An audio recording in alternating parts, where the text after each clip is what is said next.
Hello दोस्तों, आप सभी का स्वागत है कैलकुलेशन के इस पार्ट में। अभी तक हमने कैलकुलेशन के बहुत सारे पार्ट्स देख लिए हैं। पिछली कक्षाओं में हम क्या देख रहे थे? हम आर्यन रेशियो देख रहे थे।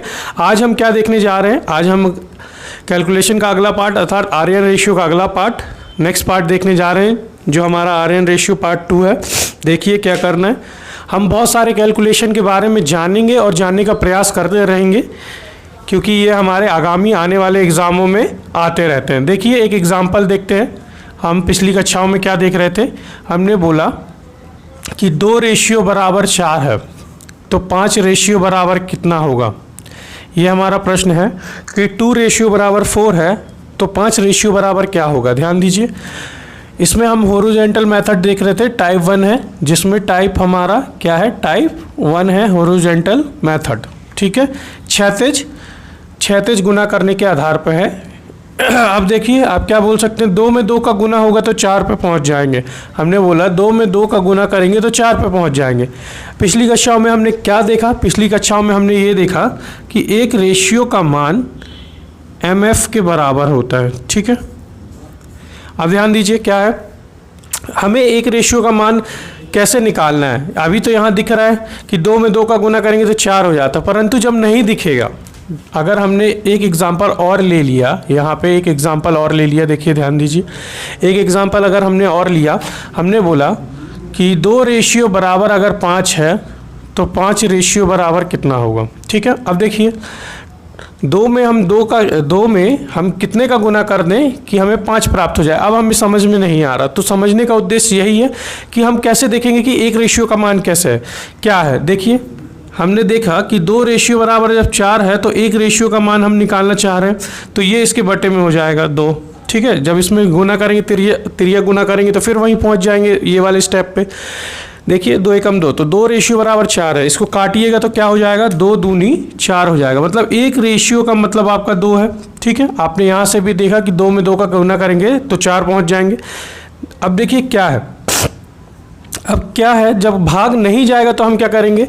यहाँ से तो हमने देख लिया कि 2 में 2 का गुना करेंगे तो 4 पहुँच जाएंगे, तो यहाँ पे हम कितने का गुना कर देंगे? उसी डायरेक्शन में। डायरेक्शन का बिल्कुल विशेष ध्यान देना है।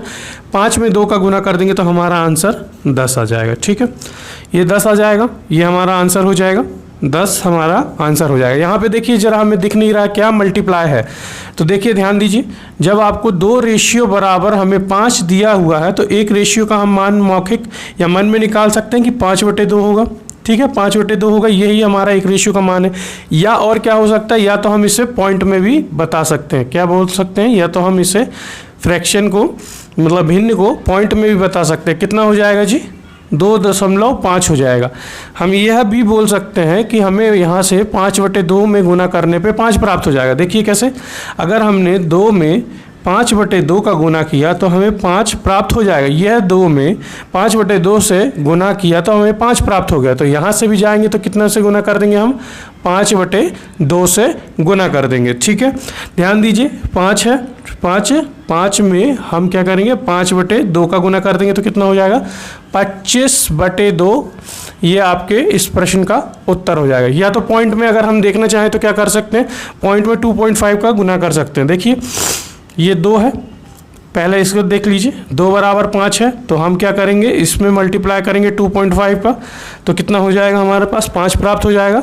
अब 5 रेशियो का मान चाहिए हमें, चाहिए है, तो इसमें हम 2.5 का गुना करेंगे तो 25 पंजे 125 और एक संख्या बाद पॉइंट है, तो ये हो गया हमारा उत्तर 12.5। इस तरीके से भी हम निकाल सकते हैं। अब इसका मतलब क्या है? हमें विशेष ध्यान यह देना है कि अगर जब भाग नहीं जा रहा है तो आप एक रेशियो का मान देखने में सक्षम हो। जब भाग जा रहा है तो आप भाग लगा के यहाँ पे लिख देंगे कि इतने का गुना करने पे हमारा उत्तर प्राप्त हो जाएगा। आइए एक दो एग्जाम्पल और देखते हैं ज़रा। देखिए ध्यान दीजिए, ध्यान दीजिए, आर्यन रेशियो में हम टाइप 1 चल रहे हैं अभी। ध्यान दीजिए, देखिए ये 5 है, 5 बराबर 6 है, तो हमें पूछ लिया 7 बराबर कितना। ठीक है, अब हमें देखिए इसमें भाग नहीं जा रहा, हमें समझ में नहीं आ रहा क्या होगा। तो हमें इतना पता है कि 5 बराबर 6 दिया हुआ है, तो एक रेशियो का मान कितना है? 6/5। ठीक है। तो यहाँ से हम 6/5 का मल्टीप्लाई करेंगे तो हम 6 में पहुँच जाएंगे। देखिए कैसे, ये 5 है, 5 में हम 6/5 का मल्टीप्लाई करेंगे तो 5 से 5 कट जाएगा, 6 बचेगा। तो यहाँ से भी उतने का गुना कर लीजिए। कितने का गुना करना है? 6/5 से। एक ही डायरेक्शन, देखिए ये तीर का निशान बिल्कुल विशेष ध्यान दीजिएगा। जब डायरेक्शन चेंज होगा तो गुने का भाग हो जाता है और भाग का गुना वो आगामी वीडियो में हम देखेंगे कैसे करना है। देखिए 7 में 6/5 का गुना कर दीजिए, या पॉइंट वैल्यू से भी गुना कर सकते हैं। तो कितना हो जाएगा? 7×42/5 इस प्रश्न का उत्तर हो जाएगा। कितना हो जाएगा? 7 रेशियो का मान 42/5 इस प्रश्न का उत्तर हो जाएगा। ठीक है, और एग्जाम्पल देख लीजिए ज़रा। 10 बराबर हमें दिया 120, ठीक है, और 11 रेशियो का मान पूछ लिया। 10 रेशियो बराबर 120 है, तो 11 रेशियो का मान कितना होगा? तो हमने यहाँ से क्या देखा, हमें यहाँ से डायरेक्ट दिख रहा है। अभी देखिए भाग दिख रहा है कैसे, कि 10 रेशियो बराबर 120 है, तो 1 रेशियो का मान कितना होगा? तो 120/10 जब गुना करेंगे तो फिर वहीं पहुँच जाएंगे, तो ये कट जाएगा। तो आपने ये देखा कि यहाँ से कितना गुना है, मतलब 12 गुना है। देखिए ध्यान दीजिए, ये कितना गुना है? 12 गुना। जब 10 में हम 12 का गुना करेंगे तो 120 पे पहुँच जाएंगे। तो डायरेक्ट यहाँ से भी देख लीजिए कि 12 का गुना कर देना 11 में, और आप जानते हैं 132 आ जाएगा। कैसे? 2 को लास्ट में लिख देना, 1 को ऐसे लिख देना और पीछे से जोड़ते जाना, जो पिछली कक्षाओं में हमने किसी भी संख्या का 11 से गुना देखा है। ठीक है, और देखिए और क्या कर सकते हैं हम, एक एग्जाम्पल और ले लेते हैं। ये 17 रेशियो बराबर 1190 है। ठीक है, तो 15 रेशियो बराबर कितना होगा? वॉट। अब ध्यान दीजिए, ये थोड़ी संख्या बड़ी हो गई। अब क्या करेंगे? देखिए 17 रेशियो बराबर 1190 है। आपको एक रेशियो का मान निकालना है, तो एक रेशियो का मान कैसे आ जाएगा? 1190/17। देख लीजिए भाग लग रहा है कि नहीं। तो 17 से भाग लगा के देखिए, 17 7 19 से तो 7 होगा और 0 की 0 होगी। यहाँ से काटिएगा तो 7 बार में और 0 की 0 हो जाएगी। तो यहाँ से भी आपको देखना है, डायरेक्ट 70 गुना हो जाएगा। तो कितना हो जाएगा? देखिए 7 पन्ना 35 की 5 और 7 × 7 3 10 105 हो जाएगा, और 0 लगा दीजिए। बस कितना हो जाएगा? 105 शून्य लिख देंगे। 1050 इस प्रश्न का सही उत्तर होगा। अब आइए हम थोड़ा सा और देखने का प्रयास करते हैं। अभी तो देखिए भाग लग रहा है, यहाँ पे भाग नहीं लगा। तो भाग जब नहीं लगेगा तो आप क्या कर सकते हैं? फ्रैक्शन वैल्यू में लिख सकते हैं एक रेशियो का मान, या मल्टीप्लाइंग फैक्टर, या हम क्या कर सकते हैं, या हम उसको पॉइंट वैल्यू से मल्टीप्लाई करके आंसर बता सकते हैं। ठीक है, देखिए और लिख लेते हैं कुछ। ध्यान दीजिए, अभी हॉरिजॉन्टल मेथड है। देखिए कुछ लिख लेते हैं, कुछ कैलकुलेशन लिख लेते हैं हम। जिससे हमने लिख लिया, ध्यान दीजिए, 15 रेशियो बराबर कितना है? 135 है। ठीक है, आपको कितना पूछा? 3 रेशियो का मान पूछा हुआ है। या क्या कर सकते, और क्या है? 14 रेशियो बराबर 126 है, और ये 0 है। आपको 17 रेशियो बराबर पूछ रहा है। ध्यान दीजिए, और क्या है? एक एग्जाम्पल और ले लेते हैं। 17 रेशियो बराबर कितना? 68 है। तो आपको कितना बताना है? 20 रेशियो का मान बताना है।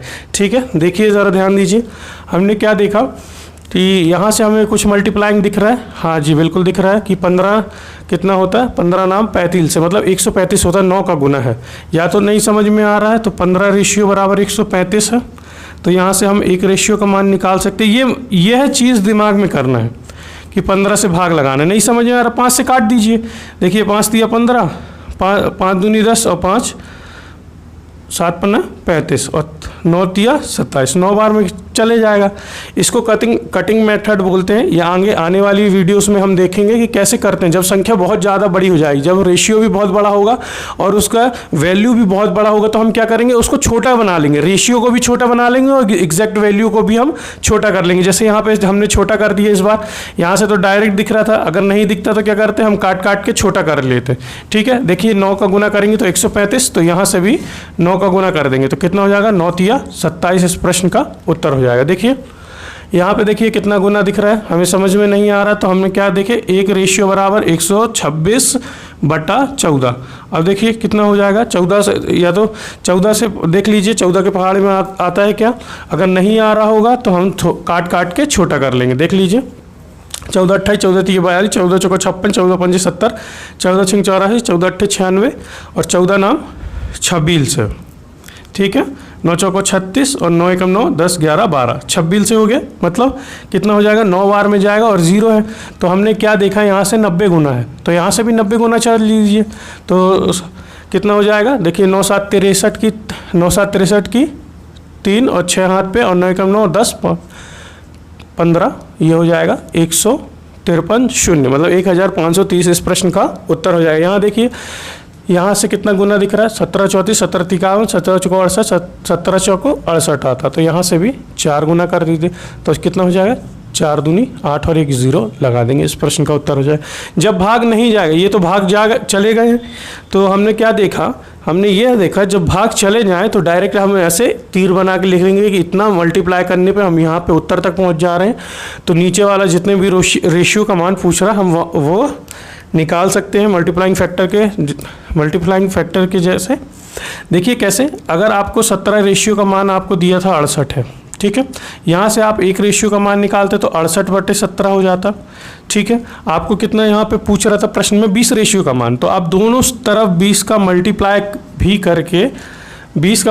करके भी आंसर बता सकते थे। कैसे, यहाँ से 20 रेशियो हो जाता, यहाँ से देखिए कितना हो जाता, 17 चौको 68 4 × 20 और ये हो जाता 20 रेशियो बराबर कितना हो जाता, 80, इस प्रश्न का उत्तर हो जाता। या इसको और क्या हम बोल सकते हैं कि जो एग्जैक्ट वैल्यू दी गई है उसकी तुलना रेशियो के उसी पद से करना, मतलब 17 से करना, क्योंकि 17 बराबर ही 68 दिया था, तो हम क्या बोल सकते हैं, रेशियो की तुलना उसी पद से कर देना और जो पूछा उससे गुना करने पर डायरेक्ट आंसर हमारा आ जाता। ठीक है, इस तरीके से और भी तरीके हैं करने के, रेशियो को समझने के।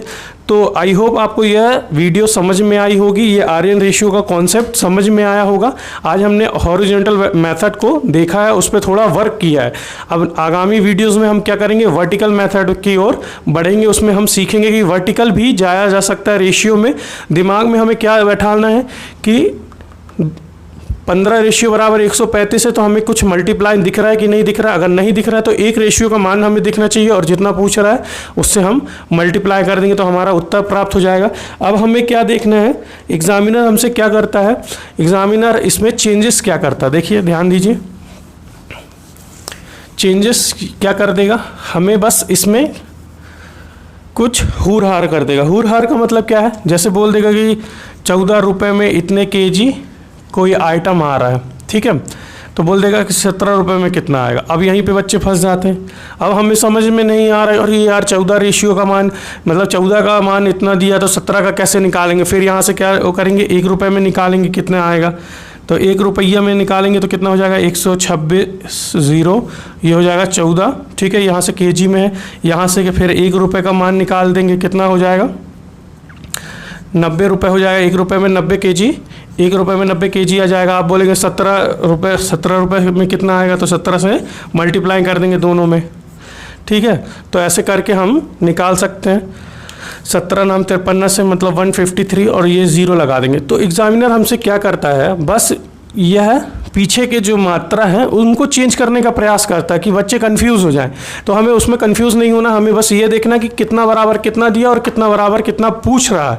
हमें बस इस पे ज़्यादा फोकस करना है। अगर सीधे सीधे मल्टीप्लाई हमें दिख रहा है कि भाग लगाने पे या कुछ मल्टीप्लाई करने पे डायरेक्ट आ रहा है, तो हम डायरेक्ट लिख देंगे, जितना पूछा उसमें भी उतना का मल्टीप्लाई कर देंगे, तो हम आंसर तक जल्दी पहुंच जाएंगे। जब हमें भाग नहीं लग रहा होगा तो हम क्या करेंगे, एक रेशियो का मान निकालेंगे। एक रेशियो बराबर हमें निकाल लेना, जो दिया है रेशियो की तुलना उसी से, तो एक रेशियो का मान आ जाएगा और जितना पूछा है उससे हम मल्टीप्लाई कर देंगे तो आंसर आ जाएगा।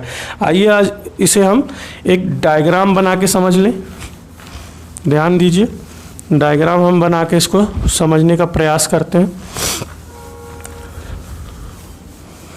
देखिए ध्यान दीजिए, क्या है, हमने ये देखा, ये ए रेशियो बराबर कुछ बी दिया हुआ है और हमसे सी रेशियो बराबर पूछ रहा है। ठीक है, एक ये है और एक क्या है, ए रेशियो बराबर बी है और हमसे सी रेशियो बराबर पूछ रहा है। ध्यान दीजिए, दो कंडीशन बनेंगी। जब भाग लग रहा हो, मतलब हमें मल्टीप्लाइंग दिख रहा हो, ठीक है, जब भाग लग रहा हो एक रेशियो का मान निकाल सकते हैं, भाग लग रहा हो, तो इस तरीका का उपयोग कर सकते हैं कि ए में कितने का गुना करना है, एक्स का गुना करना है तो हम बी तक पहुंच जाएंगे। तो सी का मान पूछा है तो सी में भी एक्स का गुना करेंगे तो आंसर तक पहुंच जाएंगे। अब देखिए इसमें क्या है, भाग नहीं लग रहा हो तो भाग नहीं लग रहा है। जब हमसे भाग नहीं लग रहा तो हम क्या करेंगे, एक रेशियो का वैल्यू निकालेंगे। एक रेशियो का मान क्या हो जाएगा, b/a, और जितना c, जब c का पूछ रहा है तो दोनों तरफ से c से हम मल्टीप्लाई कर देंगे तो हमारा आंसर आ जाएगा। तो यहाँ पे c रेशियो बन जाएगा, ये हमारा c रेशियो बन जाएगा, ये bc/a बन जाएगा। तो यह तरीका आपको ध्यान देना है जब भाग नहीं जा रहा। या तो एग्जाम्पल देख लीजिए कैसे, 2:3 है, 5 का मान पूछ रहा है, सिंपल सा एग्जाम्पल है, इसको माइंड में याद रख सकते हैं कि 1 रेशियो बराबर कितना हो जाएगा, 3/2। ये देखिए ये b को डिनोट कर रहा है, ये रेशियो वो a को डिनोट कर रहा है, और जितने का रेशियो का मान पूछ रहा है दोनों तरफ वही का गुना कर दीजिए। अगर दोनों पक्षों में हम 5 का गुना कर देंगे तो 3/2 × 5, यहाँ पे भी 5 का गुना कर देंगे तो क्या हो जाएगा, देखिए ध्यान दीजिए, ये एक रेशियो है तो जब दोनों तरफ गुना कर देंगे तो ये 5 रेशियो बन जाएगा, ये 5 दिया 15/2 बन जाएगा। इस तरीके से हम कर सकते हैं। आपको ध्यान देना कि जब भाग नहीं लग रहा है तो उसको फ्रैक्शन में या तो पॉइंट वैल्यू में हम लिख सकते हैं और आंसर जो पूछा उससे मल्टीप्लाई कर सकते हैं। अगर भाग लग रहा है सीधा सीधा तो हमें भाग लगा के उसका गुना में लिख देना, गुना के रूप में लिख देना कि इतने का जब हम गुना करेंगे तो हम उत्तर तक पहुंच जाएंगे, और जो पूछा है हम उसमें भी उतने का ही गुना कर देंगे तो उत्तर तक पहुंच जाएंगे। इसको हम इसीलिए या तो एक रेशियो का मान बोलते हैं या तो हम इसे मल्टीप्लाइंग फैक्टर बोलते हैं। अगर मल्टीप्लाइंग फैक्टर या एक रेशियो का मान पता चल जाए तो हम क्या करेंगे, डायरेक्ट जो पूछा है उससे मल्टीप्लाइंग करके उत्तर निकाल सकते हैं। तो इसी के साथ मिलते हैं नेक्स्ट वीडियो में दोस्तों, तब तक लिए बने रहिए हमारे साथ। जय हिंद, वंदे मातरम।